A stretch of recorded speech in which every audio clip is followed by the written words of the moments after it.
안녕하세요.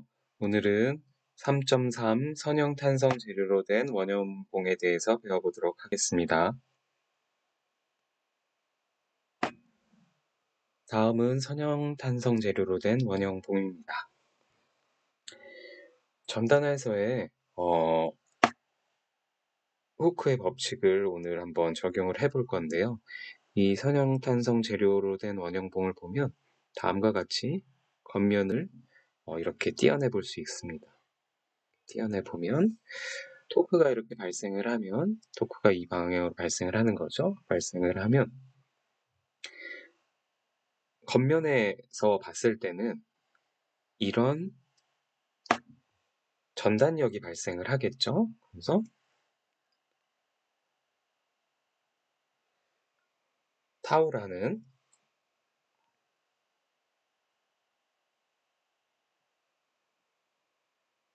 전단 응력이 발생을 하고요.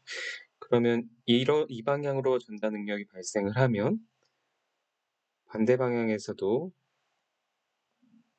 반대쪽에서도 반대 방향의 전단 응력이 발생을 해야 한다라고 했죠. 그리고 그 평형을 이루려면 이대로 두면 돌아가기 때문에 이쪽 방향으로도 같이 전단 응력이 다 발생을 해야 이 ABCD 면이 고정이 된다라고 했습니다. 그렇죠? 그리고 이렇게 힘이 발생했을 때 AB가 AB-로 이동이 될 거고요. 그렇게 됐을 때 감마가 바로 전단 변형률이었죠. 이거는 예전에 1단원이었나요? 2단원이었나요? 그 단원에서 전단 응력에 대해서 배울 때 나왔던 거고요. 결국에 이 경우에는 토크가 발생을 했을 때 겉면에 이런 전단 변형률 그리고 전단 응력이 발생을 한다는 걸 볼 수 있었습니다. 그러면 이 현상을 후크의 법칙을 이용을 해보면 후크의 법칙이 이거였죠. 원래 이제 수직에서는 어떻죠? 시그마는 2 곱하기 입실론 그래서 산성계수, 수직 변형률, 그리고 수직 응력이었죠. 근데 전단에서는 전단 응력, 전단 변형률, 전단 탄성계수, 전단 변형률입니다. 그렇죠? 그러면 요 감마를 지난 시간에 R세타와 같다라고 배웠어요. 전단 변형률. 감마 맥스는 R세타와 같다라는 식을 지난 시간에 배웠습니다. 그래서 이 식을 적용을 하면 이렇게 표현을 할 수 있겠죠. 그리고 세타는 뭐였죠? 세타는 이탈림 변화율이라고 해서 세타는 비틀림 각, 파이는 뭐였죠? 비틀림 각. 이제 이 개념들이 조금 암기가 되셔야 됩니다. 이제 용어들이. 비틀림 각을 x로 미분한, 길이로 미분한 값인데 그게 바로 비틀림 변화율이고 그 비틀림 변화율은 결과적으로 L분의 파이와 같다라는 걸 지난 시간에 배웠습니다. 그럼 다시 돌아가면 그래서 타우 맥스는 GR 세타라고 할 수 있고 만약에 바깥쪽 면이 아닌 최바깥쪽 면 R인 반지름이 R인 외부가 아니라 내부 반지름이 로인 내부의 경우에 전단 응력은 어떻게 될까요? R 대신 로로 바꿔주기만 하면 됩니다. 반지름이 줄어들면 그 줄어든 반지름을 그대로 쓰면 되죠.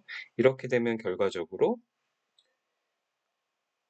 내부의 타우는 최외부의 타우 맥스에다가 반지름의 비율을 곱한 것과 동일하게 되죠. 그렇죠?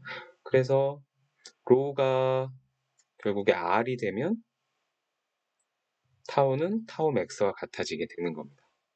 그렇죠?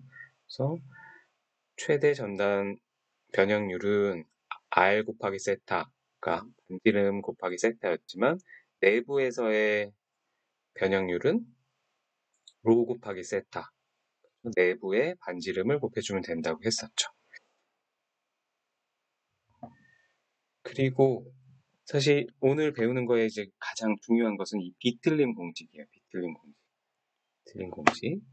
이 비틀림 공식에 대해서 한번 살펴보겠습니다. 다음과 같이 이제 원형봉의 단면이에요.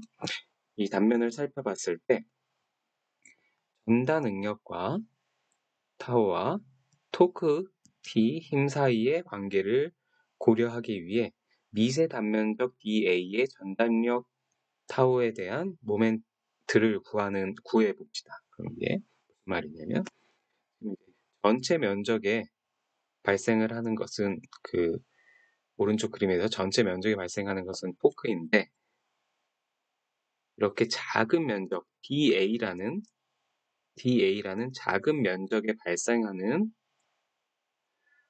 전단 응력을 한번 살펴봅시다. 그럼 이 작은 면적 전단 응력을 가지고 이 면적에 발생하는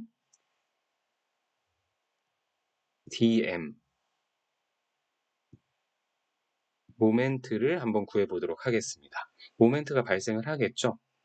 이쪽 방향으로 이렇게 전단력이 응력이 발생을 하면 그래서 DM 모멘트인데 이제 작은 면적에 발생하는 모멘트라서 DM이라고 했습니다. 이 모멘트는 어떻게 될까요? 힘 곱하기 거리인데 힘 곱하기 이 원점에서의 거리인데 그럼 일단 힘은 어떻게 구하냐면 전단 응력 곱하기 면적. 왜냐면 응력이 힘을 면적으로 나눈 거니까요. 그래서 타우 곱하기 DA가 전단력이 되는 거고요. 전단력이 힘이 되는 거고 힘 곱하기 반지름 로우만큼 떨어져 있죠. 로우만큼.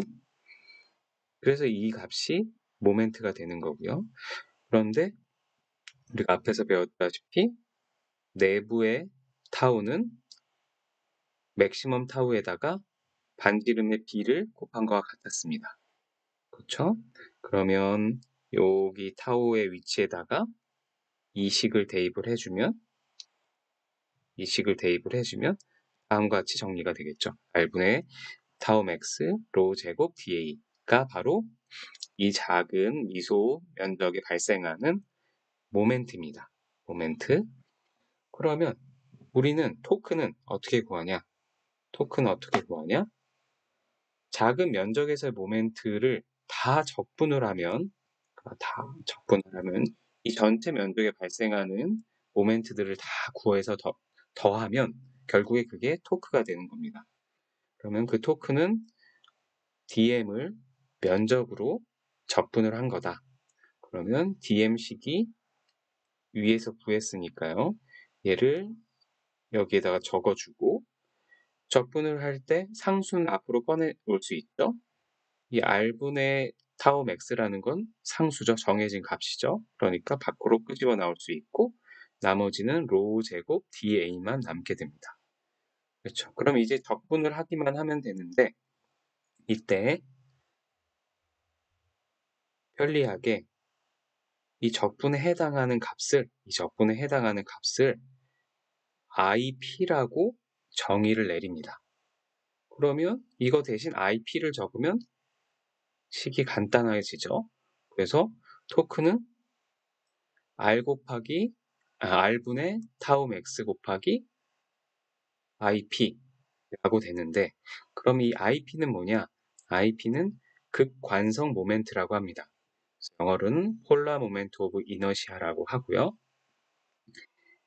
비틀림에 저항하는 성질이라고 생각을 하시면 돼요.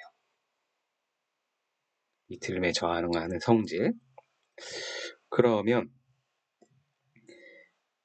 이 값을 계산을 해야 되는데 이미 이 값을 증명을 했습니다. 이 식으로 표현이 될 수 있다라는 걸. 그래서 원형 단면에서는 IP가 항상 2분의 파이 R 4제곱이고요. 이거를 지름으로 나타내면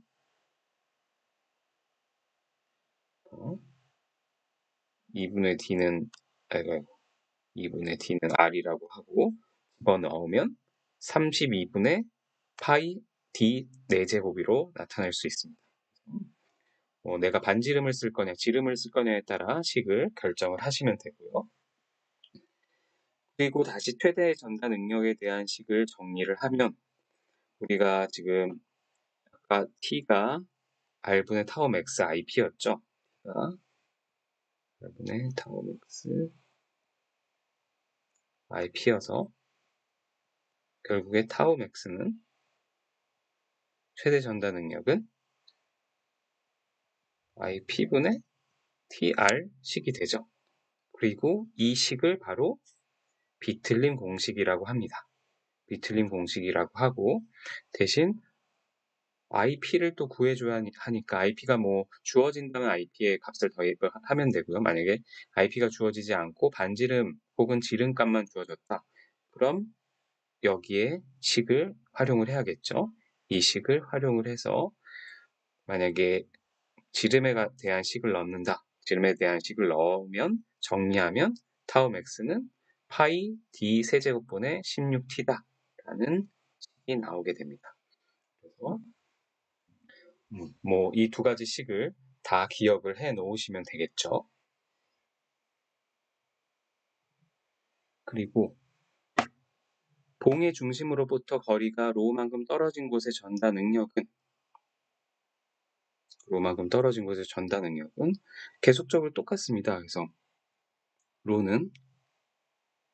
타우는 타우 맥스에다가 r분의 로를 곱해주면 됩니다. 반지름의 b만. 그러면 우리가 타우는 그렇죠. 여기 이렇게 되죠. r분의 로 tmax였고 그러면 tmax는 계속 저도 타우 max는 아까 앞에서 ip분의 tr이라고 했었잖아요. 타우 max가 ip분의 tr 이게 비틀린 공식이었죠. 비틀린 공식 ip분의 tr 그러면 얘를 여기다 이렇게 딱 넣어주면 ip분의 tr을 넣어주면 결국에 타우는 ip분의 t 로가 되죠. 그러니까 결국 r과 로우가 나오면 서로 교체만 해주면 되는 거예요. 항상 가장 큰 값은 이런 식으로 max는 이런 식으로 반지름의 값을 넣어주면 되고 중간 내부에 발생하는 전달 능력은 r 대신 로를 곱해주면 됩니다. 그래서 이 차이밖에 없어요. 차이밖에. 그리고 또 비틀림 각에 대해서도 한번 살펴봅시다. 그러면 앞에서 이제 비틀림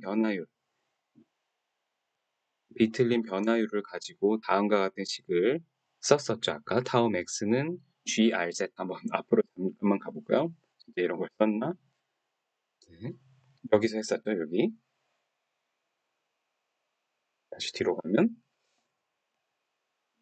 그리고 방금 배운 비틀림 공식 타우 max는 ip분의 tr 이 식을 이용을 하면 얘네 둘을 연립을 하면 grz는 ip분의 tr이니까요. 어떻게 되죠? 세타는 gip분의 rn 약분으로 이렇게 나오죠. 그래서 비틀림 변화율 세타에 대한 식을 구할 수가 있습니다. 식을 구할 수 있고 그 다음 순수 비틀림을 받는 봉의 총 비틀림 각을 구하면 비틀림 각은 또 뭐였어요? 파이였어요. 비틀림 변화율은 세타고요. 이제 이런 노테이션에 대해서 좀 익숙해지셔야 됩니다. 그래서 그러면 세타는 뭐였냐면 세타는 원래 세타가 x의 변화량분의 비틀림 각의 변화량이었고 그게 바로 L분의 파이랑 같다라고 했어요. 그래서 이 L분의 파이를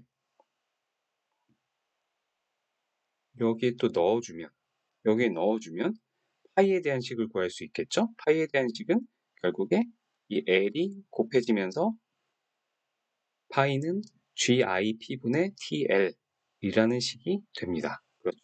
그럼 이 식은 뭔가 어디서 많이 본듯한 모양의 식이에요. 뭐냐면 인장 압축에서 봉의 신장량, 변화량이 델타는 2a분의 PL이었어요. 굉장히 형태가 비슷하죠? 비틀림에서는 비틀림 각, 압축, 그리고 인장에서는 신장량, 변화량 했을 때 힘은 여기선 토크고 여기서는 인장량 압축력이고요. 그다음 길이 똑같고요. 여기는 전단 탄성계수, 여기는 그냥 탄성계수. 그리고 여기에서는 면적이었고 여기에서는 폴라 모멘트 오브 이너시아였죠. 맞죠? 그래서 각각이 조금 짝이 이루어지는구나. 그러니까 그리고 그렇게 좀 연상을 하시면 이 두 식을 좀 잘 쉽게 외울 수가 있습니다. 그리고 비틀림에도 이제 강성도가 있는데요. 우리가 원래 이 식에서 축 강도는 K는 L분의 2A라고 배웠었어요. 그래서 원래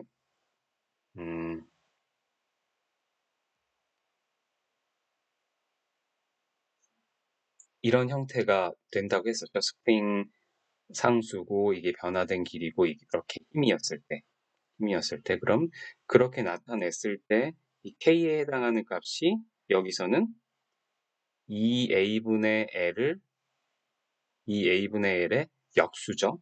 이게 이렇게 와야 되니까 L분의 2A 곱하기 델타가 P 이렇게 되는 형태가 됐을 때 이게 바로 K였죠. 그래서 이것도 2단원에 했었던 겁니다. 그래서 축강도가 L분의 2A였고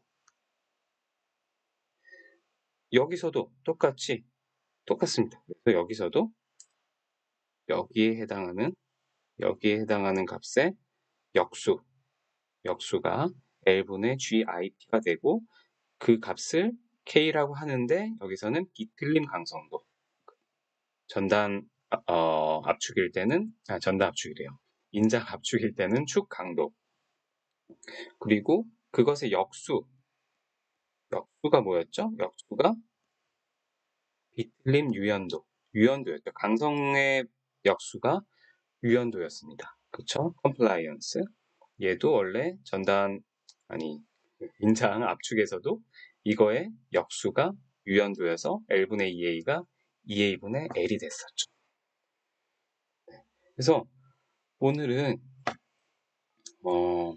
이런 비틀림에 대한 식들이 기존의 인장 압축에서의 식과 어떻게 서로 연관이 되는지를 한번 매칭을 시켜보았습니다. 그러면 오늘 되게 뭔가 식이 새로운 게 많이 나왔죠. 그래서 사실 한번 이 3단원은 3.1, 2, 지금 3까지 배우고 있는데 거기서 나오는 그 주요한 식들을 한번 손으로 하나하나 다시 한번 유도를 해보세요. 그리고 주로 제가 파란색으로 칠해 놓은 게 중요한 거니까 결과적으로 그 식이 어떻게 유도가 되는지 그렇게 해보시면 이런 식들이 각 식들이 막 새롭게 나오는 거라기보다는 각각의 조금씩 다른 텀을 더하고 곱하고 해서 나오는 식들이기 때문에 하나에서만 잘 출발을 하면 모든 식들을 다 유도를 할 수가 있습니다. 그리고 각각의 노테이션에 대해서 조금 익숙해지셔야 되고요. 계속 감마가 뭔지, 세타가 뭔지, 뭐 T가 뭔지, 타우가 뭔지, 파이가 뭔지 이런 것들의 의미를 다 정확하게 알고 계셔야 됩니다. 그러면 예제 3.1 문제를 풀어보고 오늘은 마치도록 할 거예요. 자, 다음과 같은 봉이 있고 지름이 주어져 있고 길이 그리고 전단 탄성 계수가 주어졌을 때 양단에 토크가 작용을 했다. 네, 토크의 크기가 다음과 같을 때 봉 내 최대 전단 응력은 그리고 양단 사이의 비틀림 각은 있어요. 그리고 허용 전단 능력이 이렇게 되고 허용 비틀림이 이렇게 됐을 때 허용 토크는 얼마일까? 라고 했습니다. 그러면 오늘 배운 식들을 잘 찾아서만 적용을 하시면 돼요. 그래서 최대 전다 능력을 구하라고 했으니까 최대 전다 능력은 배운 식이 이거였어요. 타우 맥스는 파이 d 세제곱분의 16t. 그러면 여기에 해당하는 값들이 다 있는 거죠, 지금. 그래서 뭐 16에다가 토크 곱하고 토크가 이제 비트로 돼 있기 때문에 인치로 바꿔주고 파이 그리고 지름 1.5인치를 하면 바로 최대 전다 능력이 계산이 되게 되고요. 그 다음 비틀림 각을 구해달라고 했어요. 비틀림 각. 그럼 비틀림 각 공식을 또 앞에서 가지고 오면 되죠. 비틀림 각 공식은 이랬습니다. 파이는 GIP분의 DL. 그래서 얘랑 비슷하게 생긴 식이었죠. 인장압축에 해당하는. 그럼 이 비틀림 각. 그러면 또 계산을 하면 되는데 우리가 없는 식이 하나 있죠. 없는 값이 IP가 없습니다. IP를 계산을 해줘야 돼요. 미리. IP를 다시 계산을 해주면 IP에 대한 식이 32분의 파이 D 4제곱이라고 앞에서 나왔었죠. 그래서 거기에 해당하는 D값만 대입을 해주면 IP, 뭐죠? 폴라 모멘트 오브 이너시아를 구할 수 있고 그럼 각각에 해당하는 토크, 그리고 길이, 그리고 이제 토크의 피트를 인치로 고치고 G값, IP값 계산하면 다음과 같이 계산이 돼서 나옵니다. 그래서 이제 답은 라디안으로 나오고 그걸 뭐 도로 나타내고 싶으면 도로 나타낼 수 있겠죠. 그 다음 B에서 허용 토크를 구해달라고 했어요. 허용 토크는 허용 토크를 구하는데 두 가지를 주어졌습니다. 허용 전다 능력과 허용 비틀림각 두 가지 케이스를 다 구하라는 얘기예요. 그럼 허용 전다 능력을 만족시키려면 어떻게 해야 되냐? 식이 위에 있습니다. 위에 이 식 최대 전다 능력 식을 가지고 오면 돼요. 근데 가지고 와서 t는으로 바꿔주기만 하면 되죠. t는 어떻게 돼요? 여기서 이 식이 t는 16분의 파이 타우 맥스 파이 d 세제곱 이렇게 되죠. 이 식을 그대로 적용을 해준 겁니다. 그때 이 타우 맥스에 해당하는 값이 바로 허용 전다 능력인 거예요. 그러면 우리가 파이 그리고 d 값이 있고 허용 전다 능력을 아까 6.4이라고 문제에서 주어졌습니다. 그래서 계산을 했더니 결국에 331 파운드 피트가 내 허용 토크다 라고 나왔고요. 허용 전다 능력, 요만큼의 전다 능력이 나올 때 토크 값이 이만큼이니까 이만큼까지만 토크가 허용이 된다라고 생각을 하는 거예요. 그럼 또 허용 비틀린 각을 알 때는 어떻게 해야 되냐? 그럼 허용 비틀린 각을 알 땐 비틀린 각이 들어있는 식을 갖고 와야겠죠. 그 식이 어디 있어요? 여기 있죠. 그래서 얘도 이렇게 갖고 오면 얘를 토크 식으로 바꾸면 t는으로 바꾸면 또 L분의 파이 G I P가 되겠죠? 그럼 이 식을 그대로 써주면 되고 그래서 모든 값을 다 갖고 있습니다. G값이 있고 IP값 아까 계산을 했고 여기서 그리고 허용 비틀린 각이 25도라고 했어요. 문제에서. 근데 계산을 할 때 라디안으로 바꿔야 되기 때문에 라디안으로 변환할 수 있게 다음을 곱해 주시고요. 그 다음에 길이로 나누면 결국에 385 파운드 피트가 나왔습니다. 그러면 이 부대는 허용 전다 능력을 고려했을 땐 331까지 버틸 수 있는 거고 허용 비틀림 각을 계산했을 때는 385까지 버틸 수 있는 거예요.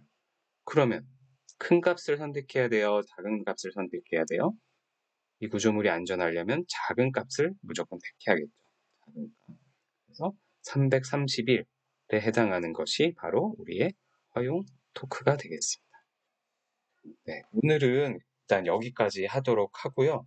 나머지 부분은 또 다음 시간에 연결해서 진행을 하도록 하겠습니다. 그래서 오늘 배운 팁들이 조금 많아요. 그러니까 꼭 집에서 다시 한번 차례차례 유도를 해보시길 바랍니다. 수고하셨습니다.